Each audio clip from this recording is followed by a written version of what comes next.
आज हम एक ऐसे शख्स के बारे में बात करने जा रहे हैं जो केवल 23 वर्ष के थे जब उन्हें अंग्रेजों द्वारा फांसी दे दी गई थी। वह एक क्रांतिकारी थे जिन्होंने संसद में बम फेंके, जेल में भूख हड़ताल की और अपने साहस और बलिदान से लाखों युवा लोगों को प्रेरित किया। तो दोस्तों, क्या आप जानते हैं वह व्यक्ति कौन थे? वह व्यक्ति और कोई नहीं, महान शहीद भगत सिंह जी है। भगत सिंह का जन्म 27 सितंबर 1907 को पंजाब के लियालपुर जिले में हुआ था। वह एक देशभक्त परिवार से ताल्लुक रखते थे जिन्हें ब्रिटिश शासन के खिलाफ क्रांतिकारी गतिविधियों में भाग लेने के लिए जाना जाता था। उनके पिता किशन सिंह और उनके चाचा अजीत सिंह व स्वर्ण सिंह गदर पार्टी के प्रमुख सदस्य थे। इसलिए भगत सिंह बचपन में ही अपने परिवार के साहस और बलिदान से प्रेरित हो गए थे। बचपन से ही उन्हें किताबें पढ़ने का बहुत शौक था और बाद में वह सोशल थिंकर्स कार्ल मार्क्स व लेनिन के विचारों से बहुत प्रभावित हुए। वे कम उम्र में ही हिंदुस्तान रिपब्लिकन एसोसिएशन से जुड़ गए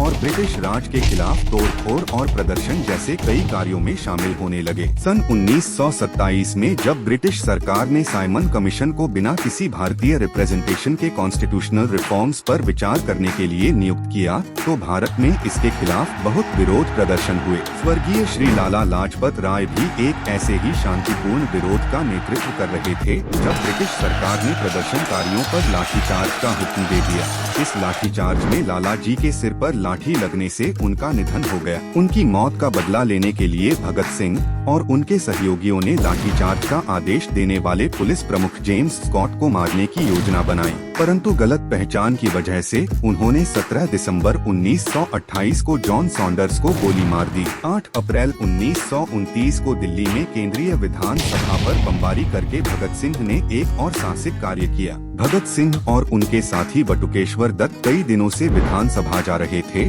और वहां की रेकी कर रहे थे। घटना के दिन वे अपने साथ 2 बम और 2 रिवॉल्वर लेकर गए थे। वे चाहते तो कई सरकारी अधिकारियों को गोली मार सकते थे, लेकिन उन्होंने ऐसा नहीं किया क्योंकि उनका मकसद किसी को नुकसान या चोट पहुंचाना नहीं था, बल्कि वे ब्रिटिश राज के प्रति विरोध जाहिर करना चाहते थे। बम फेंकने के बाद उन्होंने इंकलाब जिंदाबाद के नारे लगाए और HSRA के पर्चे फेंके जिसमें लिखा था कि बहरे को सुनाने के लिए तेज आवाज की जरूरत होती है। बम फेंकने के बाद उन लोगों ने वहां से भागने की कोशिश नहीं की, बल्कि खुद सरेंडर कर दिया क्योंकि वे अपने मुकदमे का उपयोग भारतीय जनता को जागरूक करने के लिए करना चाहते थे। कोर्ट ने भगत सिंह, सुखदेव और राजगुरु को हत्या और साजिश रचने का दोषी पाया। उन तीनों को 7 अक्टूबर 1930 को फांसी की सजा सुना दी गई। ब्रिटिश सरकार ने 24 मार्च की निर्धारित तारीख से एक दिन पहले ही यानी 23 मार्च 1931 को फांसी देने का फैसला किया। इस प्रकार से एक 23 वर्ष का व्यक्ति पूरे भारतवर्ष के लिए प्रेरणा का स्रोत बन गया। आज भी जब इंडियन फ्रीडम स्ट्रगल के बारे में चर्चा होती है